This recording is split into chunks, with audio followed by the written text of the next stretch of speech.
mo pangit iyang hitsura. Nang isos siya ug itlog, may tayubong pa ug dunay lana. Has kang di malasa, walay buhok ni tubo, gitot kalhinuon siya o kaspa.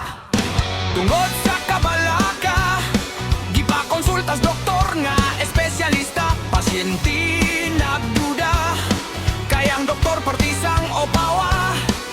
Unyang resulta, matud pa sa doktor nga okay na. Kanang imong kaupaw, ayaw lang kabalaka, kay madugay maanad kara. Ambot nga no, nagandihang mga upaw gulo, apa ng bungot ug mga balibo, labong pa man kayo.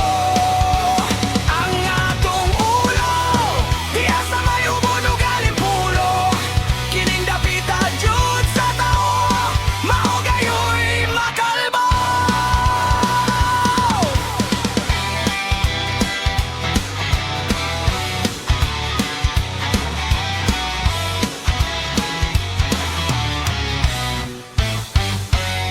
Tambag murag pasiaw, ang lagong nga langaw, tambal kunos na upaw, inusnos lang sa ulo, buhok mo tubotag sa kadangaw.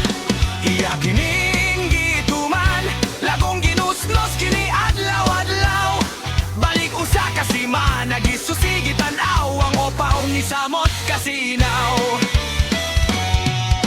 Dako niyang problema, iyang buhok nga labong puwerti ng nepisa, nahadlok siyang maopaw. Basin mo pangit iyang hitsura, mitanaw siya sa samin, iyang naong murag siupaw nga lingin. Sa likod o kilid, taas abot sa aping, nga panang ibabaw daw gikaingin.